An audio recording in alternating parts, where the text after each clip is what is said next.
السلام علیکم ورحمۃ اللہ وبرکاتہ۔ الحمدللہ والصلاة والسلام علی سیدنا رسول اللہ وعلی آلہ وصحبہ ومن والاه وبعد فاعوذ باللہ من الشیطان الرجیم بسم اللہ الرحمن الرحیم سبحانک لا علم لنا الا ما علمتنا انک انت العلیم الحکیم۔ قال اللہ تعالی اکراما لحبیبہ ونبیہ ان اللہ وملائکتہ یصلون علی النبی یا ایہا الذین آمنوا صلوا علیہ وسلموا تسلیما۔ اللہم صل علی سیدنا ومولانا محمد وآلہ وبارک وسلم۔ صلاۃ و سلام علیک یا رسول اللہ صلی اللہ تعالی علیہ وسلم۔ عزیزان گرامی، اس وقت ہم اور آپ عارف باللہ قطب زمانہ شیخ المشائخ حضرت سیدنا غلام محمد نقشبندی مجددی رضی اللہ تعالیٰ عنہ کے سالانہ عرس کی تقریب میں حاضر ہیں۔ ہم حضرت کے فیوض و برکات سے مستفیض ہو رہے ہیں اور حضرت قبلہ پیر طریقت کے دیدار سے بھی مشرف ہو رہے ہیں۔ یہ بڑی مبارک اور بابرکت محفل ہے۔ انشاءاللہ اس محفل میں شرکت کی برکتیں آپ حضرات اپنی زندگی میں محسوس کریں گے۔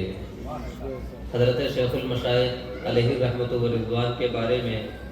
لکھنے والوں نے لکھا ہے، تذکرہ نگاروں نے لکھا ہے کہ آپ بڑے خوبصورت تھے، بڑے وجیح تھے، بڑے بارونق تھے اور بڑے باروق تھے۔ خود حضرت نے بھی بیان فرمایا کہ میں نے ہندوستان کے مختلف شہروں کا دورہ کیا، حتیٰ کہ حج کے موقع پر میں نے دنیا کے مختلف ممالک سے آئے ہوئے علماء کرام اور مشائخ اعظام سے ملاقاتیں کی، لیکن جیسا چہرہ میں نے حضرت کا دیکھا ویسا کسی اور کا نہیں دیکھا۔ حضرت بڑے خوبصورت تھے، بڑے بارونق تھے اور بڑے وجیح تھے۔ قرآن کریم میں اللہ وحدہ لا شریک نے جہاں اپنے نیک بندوں کا ذکر فرمایا ہے تو وہاں ان کے چہرے کا بھی ذکر فرمایا ہے۔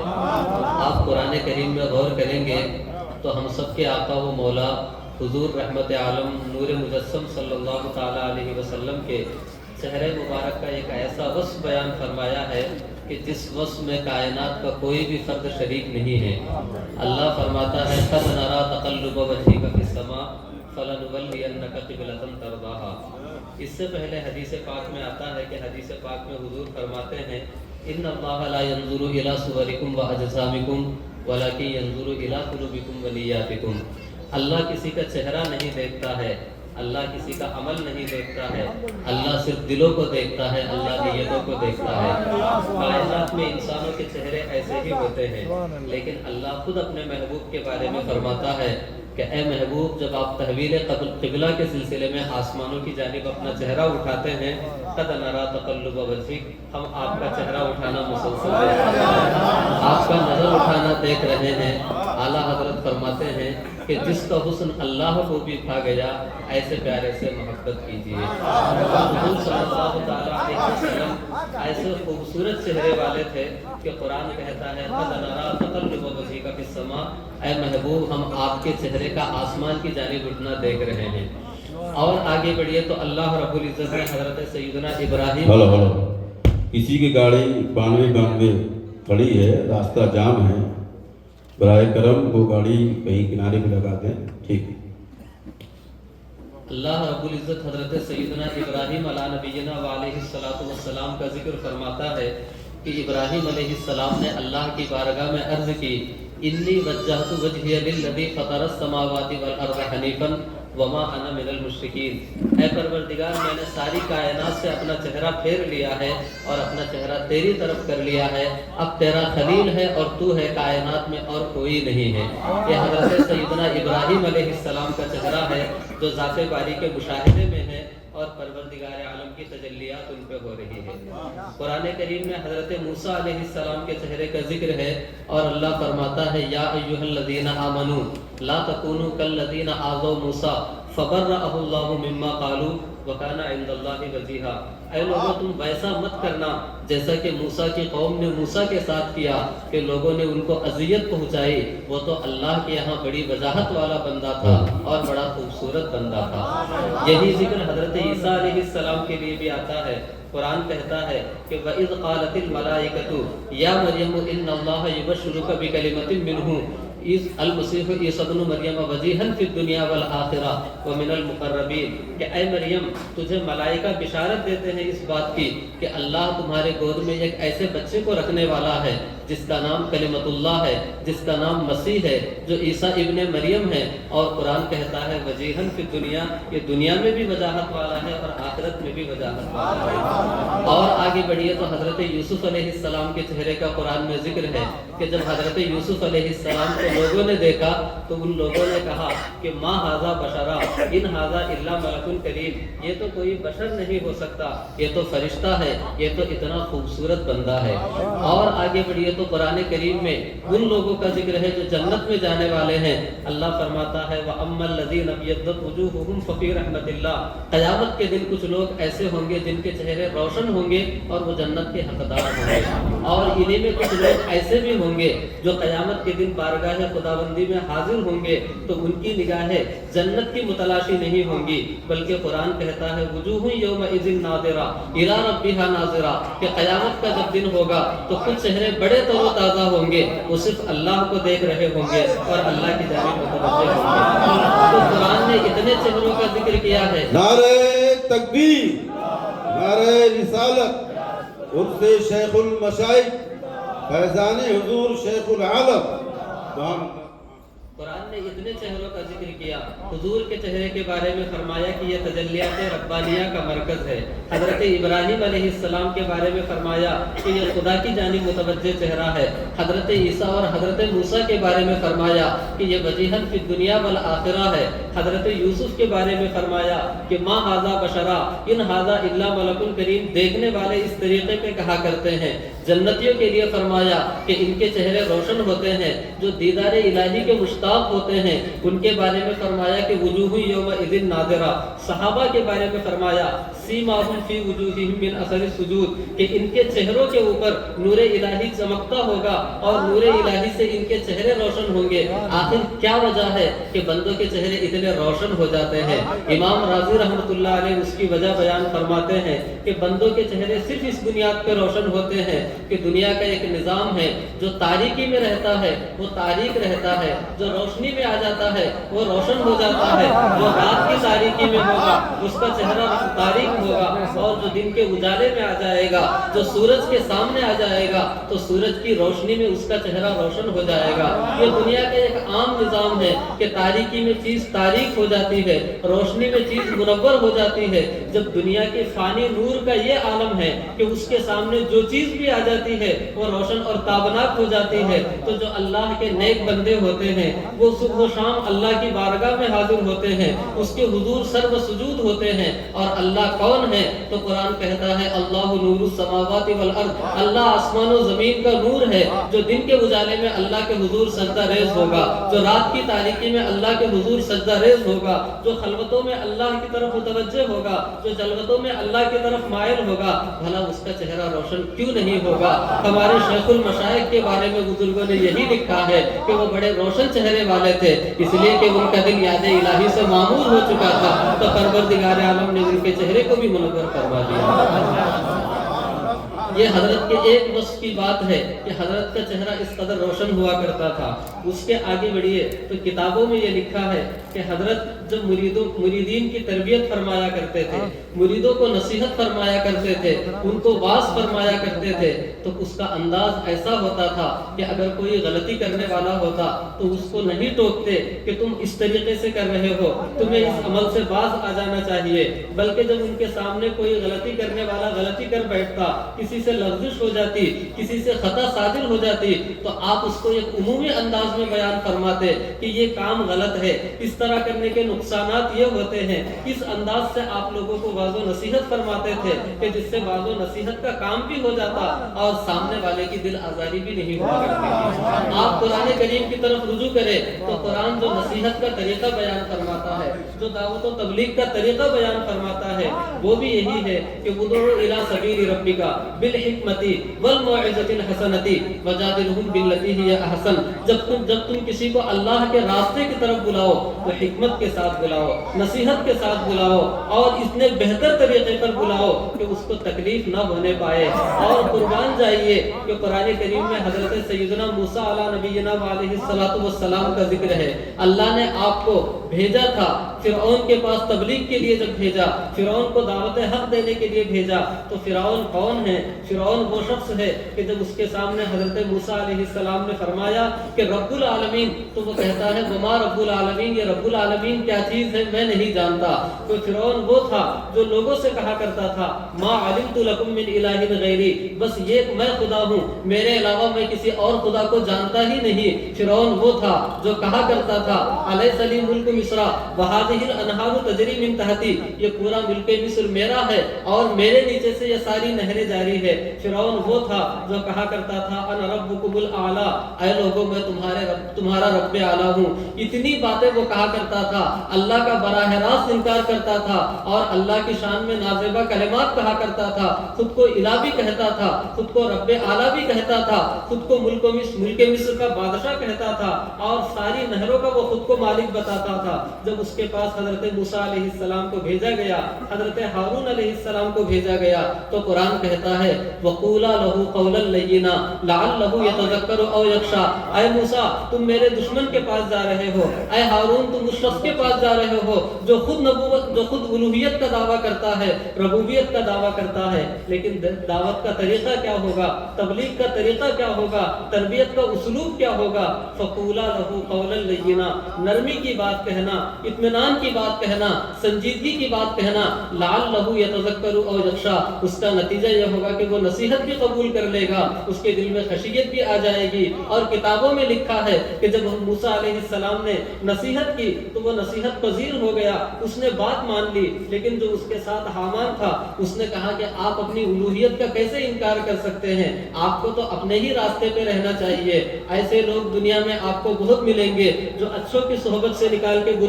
برائی کی طرف لے آئیں گے۔ جب قیامت کا دن ہوگا تو دنیا کے وہ لوگ جو اچھوں کی صحبت چھوڑ کر کے بروں کی صحبت میں آتے ہیں، ان بروں کی دوستی پہ افسوس کریں گے اور کہیں گے یا ویلتا لیتنی لم اتخذ فلانا خلیلا، اے کاش کہ میں نے فلاں کی دوستی اختیار نہ کی ہوتی، فلاں کو دوست نہ بنایا ہوتا۔ ہمارے سامنے مشائخ اعظام موجود تھے، ہمارے سامنے علماء کرام موجود تھے، ہمارے سامنے اللہ کے نیک بندے اور مقدس اولیاء موجود تھے، کاش ہم نے ان کے دامن میں پناہ دی ہوتی تو آج قیامت کے دن ہم رسوا نہیں ہوتے، لیکن ہم نے دنیا میں ان کا ساتھ چھوڑ کر کے آخرت کی تباہی اور رسوائی خرید لی ہے۔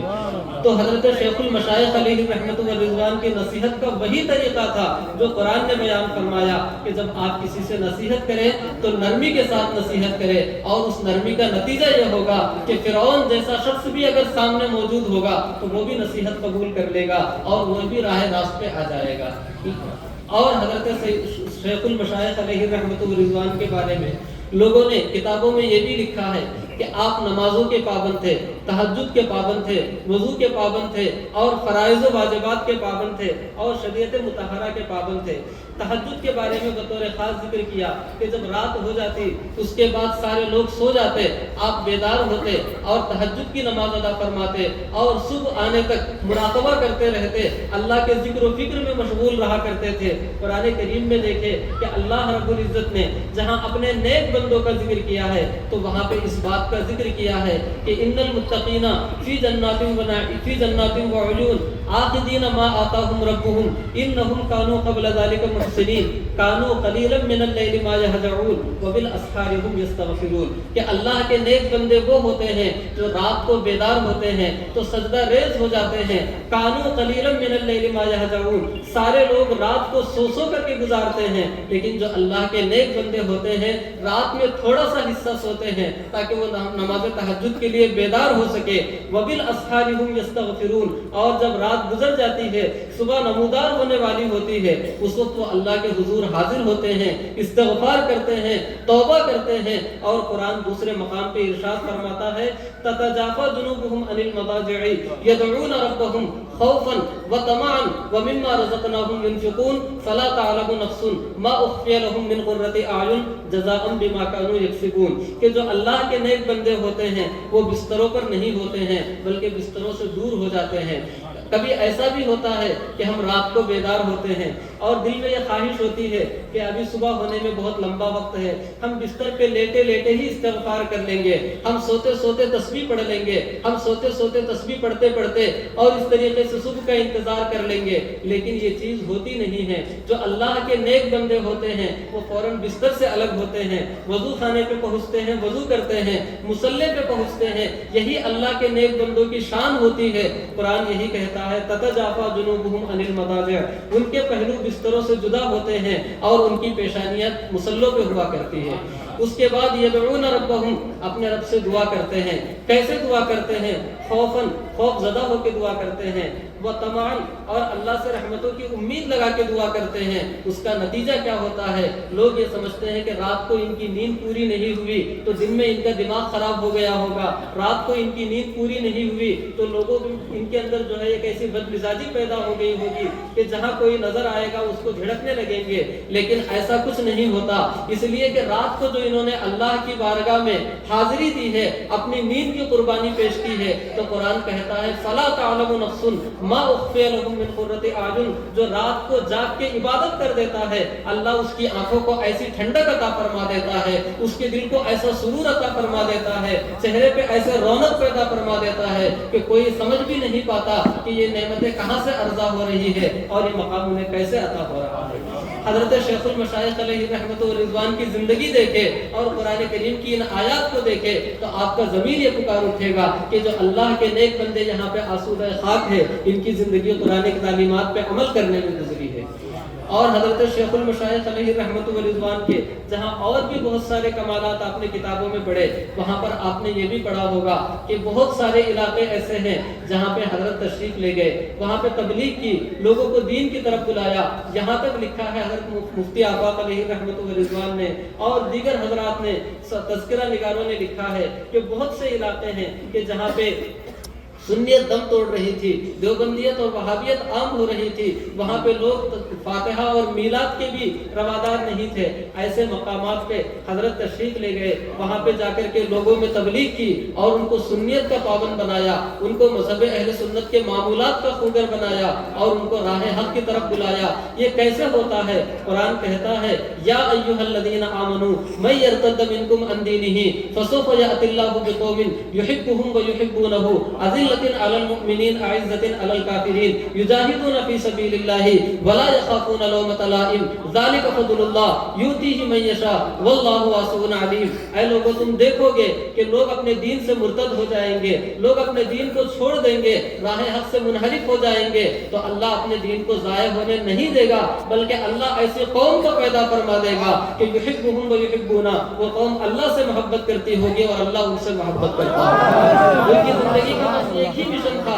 کہ ہم دنیا میں اس لیے آئے ہیں کہ اللہ سے محبت کریں گے. حضرت شیخ المشائخ علیہ رحمہ کے زندگی کے جو معمولات ہیں، ان کی زندگی کا جو مشن ہے، اس میں یہ لکھا ہے کہ ہم دنیا میں صرف اس لیے آئے ہیں کہ ہم اللہ کے بندوں کو اللہ سے جوڑ دیں. جو ان کی زندگی کا مشن ہے وہ قرآن آیت کا ترجمہ ہے. اللہ فرماتا ہے یحبهم ویحبونہ، یہ لوگ اللہ سے محبت کرتے ہیں، اللہ ان سے محبت کرتا ہے. اس کا نتیجہ کیا ہوتا ہے؟ عزت علی المؤمنین، اذلۃ کہ مسلمانوں کے لیے نرم ہوتے ہیں، اذلۃ علی المؤمنین اعزۃ علی الکافرین، مسلمانوں کے لیے اتنے نرم ہوتے ہیں، اتنے متواضع ہوتے ہیں کہ اگر کسی چھوٹی سی محفل میں ان کو بلا دیا جائے تو اس محفل میں حاضر ہو جاتے ہیں. سب لوگ اکٹھا ہو کر کے کہتے ہیں کہ ہم دین کی بات سننا چاہتے ہیں تو وہ یہ نہیں کہتے کہ رات کو میری نیند پوری نہیں ہوئی، میں ایسی چھوٹی محفلوں میں بات نہیں بیان کرتا، بلکہ اذلۃ علی المؤمنین، مسلمانوں کے لیے وہ اتنے ہلکے ہوتے ہیں، اتنے آسان ہوتے ہیں کہ انہیں لمحے میں طلب کر لیا جائے تو فوراً حاضر ہو جاتے ہیں. اور یہ حضور صلی اللہ تعالیٰ علیہ وسلم کا وصف ہے. قرآن کریم میں آیا ہے کہ اللہ رب العزت نے آپ سے فرمایا وَخْفِضْ جَنَاحَكَ لِلْمُؤْمِنِينَ، اے نبی آپ کو ساری دنیا میں دین کا کام کرنا ہے، اور اس دین کے کام کو کرنے کے لیے آپ کو اپنے بازوؤں کو لوگوں کے سامنے بچھانا ہوگا. وہ پیغمبر جو عرش کے مہمان ہیں، وہ پیغمبر جو اللہ کے حضور آتے اور جاتے ہیں، وہ پیغمبر کے جن کو اتنا اونچا مقام عطا فرمایا گیا کہ سارے انبیاء ان کے پیچھے کھڑے ہو کے نماز ادا کرتے ہیں. اللہ نے ان سے فرمایا کہ وَخْفِضْ جَنَاحَكَ لِلْمُؤْمِنِينَ، دعوت و تبلیغ کا کام ایسے ہی ہوگا کہ آپ مسلمانوں کے ساتھ تواضع کے ساتھ پیش آئے. تو حضور صلی اللہ تعالیٰ علیہ وسلم کی یہ سنت آپ کے بعد آنے والے ان مبلغین کے اندر بھی ہوگی کہ وہ لوگوں کے لیے نرم ہو جائیں گے. اور اس کے بعد یجاہدون فی سبیل اللہ، اللہ کی راہ میں جہاد کریں گے، اللہ کے دین کے لیے تگودو کریں گے. ولا یخافون لومۃ لائم، کسی ملامت کرنے والے کی ملامت کا انہیں کوئی بھی خوف نہیں ہوگا، بلکہ ہر طرح کے ملامت سے، ہر طرح کے فکر دنیا سے، ہر طرح کے حب جاہ سے، ہر طرح کے منفعت سے آزاد اور بالاتر ہو کر کے لوگوں تک دین کا پیغام پہنچائیں گے. قرآن کہتا ہے کہ ایسے خواب دیکھنے والے، ایسے منصوبہ بنانے والے، ایسے پلاننگ کرنے والے بہت سارے لوگ ملیں گے، لیکن کامیاب وہی لوگ ہوں گے کہ ذالک فضل اللہ یؤتیہ من یشاء، اللہ جس کو اپنا فضل عطا فرمائے گا بس وہی کامیاب ہو سکتا ہے، اس کے علاوہ کسی کو یہ کامیابی نہیں مل سکتی. نعرے تکبیر، نعرے رسالت، پیر مرشد سادہ حضور، نعرے تکبیر. اور حضرت شیخ المشائخ علیہ رحمت و رضوان کے اوصاف و کمالات میں یہ بھی لکھا ہے کہ آپ کے اوپر فکر آخرت اور فکر قبر اور فکر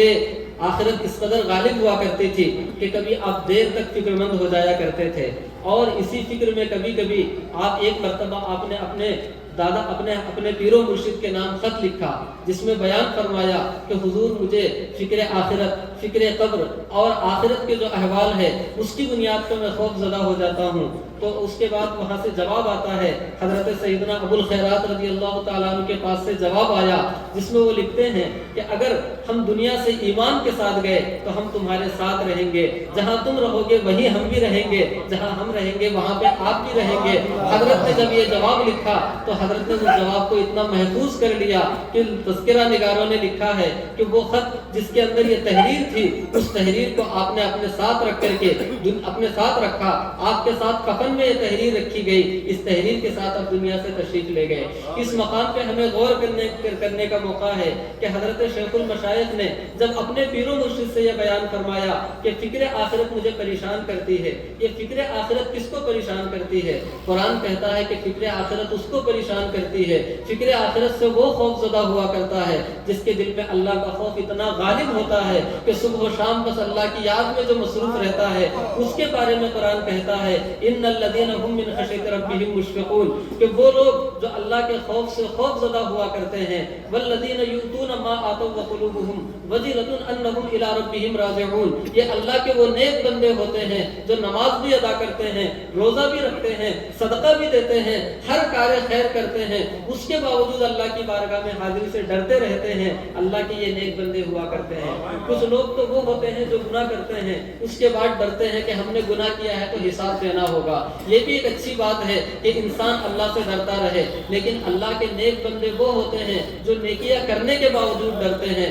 نماز پڑھ کے بھی ڈرتے ہیں، روزہ رکھ کے بھی ڈرتے ہیں. یؤتون ما آتوا، اللہ نے جو عطا کیا ہے اس سے اللہ کی راہ میں خرچہ بھی کر دیتے ہیں، اس کے باوجود خوف زدہ رہتے ہیں کہ کہیں میرا صدقہ رد نہ کر دیا جائے، کہیں میں خدا کی بارگاہ میں جاؤں تو کہیں یہ نہ کہہ دیا جائے کہ تو نے حب دنیا کے لیے ایسا کیا تھا، تو نے جلب منفعت کے لیے ایسا کیا تھا، تو نے اپنی واہواہی کے لیے ایسا کیا تھا. کہیں اس طرح کی بنیادوں پر میں پکڑ نہ لیا جاؤں، اس بنیاد پہ وہ خوف زدہ ہوا کرتے ہیں. جب حضرت نے اپنے پیر و مرشد کے پاس یہ خط لکھا تو ادھر سے جواب آیا کہ ہم بھی ساتھ میں رہیں گے. لیکن آپ غور کیجئے کہ کوئی انسان یہ کیسے کہہ سکتا ہے کہ ہم آپ کے ساتھ دنیا سے جانے کے بعد بھی رہیں گے؟ یہ وہی انسان کہہ سکتا ہے کہ جس نے دنیا کے خاطر محبت نہ کی ہو بلکہ اللہ کے خاطر محبت کی ہو، اس لیے کہ جو دنیا کے خاطر محبت ہوتی ہے وہ فانی دنیا کے ساتھ فنا ہو جاتی ہے، جو اللہ کے خاطر محبت ہوتی ہے وہ باقی دنیا تک باقی رہتی ہے۔ قرآن کہتا ہے الاخلاء یومئذ بعضهم لبعض عدو الا المتقین،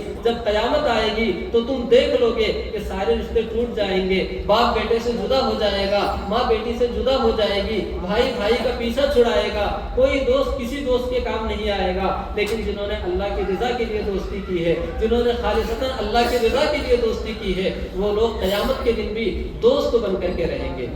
آپ عربی زبان کے اعتبار سے غور کریں تو ایک حبیب ہوتا ہے اور ایک اس سے بھی آگے بڑھ کے خلیل ہوا کرتا ہے۔ خلیل کی جو محبت ہوتی ہے وہ بہت گہری ہوا کرتی ہے، اسی لیے اللہ رب العزت نے حضرت ابراہیم علیہ السلام کے لیے فرمایا کہ وَاتَّخَذَ اللَّهُ إِبْرَاهِيمَ خَلِيلًا، کہ ہم نے ابراہیم کو خلیل بنایا ہے۔ ایک خلیل ہوتا ہے، ایک صدیق ہوتا ہے، صدیق مطلقاً دوست کو کہتے ہیں، خلیل پکے دوست کو کہتے ہیں، اور جو اللہ کی رضا کے لیے دوستی کرتے ہیں قرآن ان کو صدیق نہیں کہتا ہے بلکہ قرآن ان کو کہتا ہے الاخلاء۔ یہ سارے کے سارے لوگ جو اللہ کی رضا کے لیے دوستی کرتے ہیں یہ خلیل ہوا کرتے ہیں، لہذا قیامت کے حوادث بھی ان کی دوستی کو منقطع نہیں کر سکتے، اس لیے کہ ما کان للہ یبقا، جو اللہ کے نام پہ جڑ جاتا ہے قیامتیں بھی اسے نہیں توڑ سکتی ہیں۔ تو حضرت شیخ المشائخ علیہ رحمۃ و رضوان کی زندگی کے چند گوشے میں نے آپ کے سامنے رکھے جس سے آپ یہ سمجھ سکتے ہیں کہ حضرت کی زندگی کس طریقے سے قرآن و سنت کی آئینہ دار تھی اور کس طریقے سے انہوں نے قرآن کریم کے مطابق اپنی زندگی گزاری۔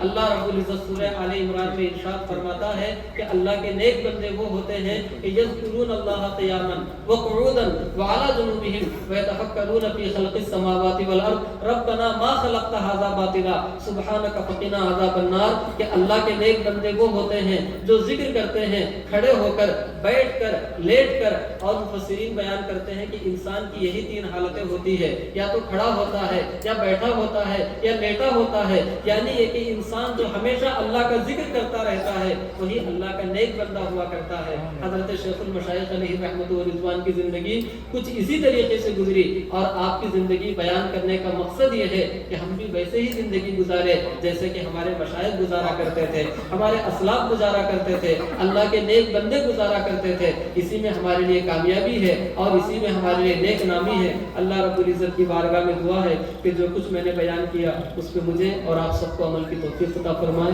وآخر دعوانا الحمدللہ۔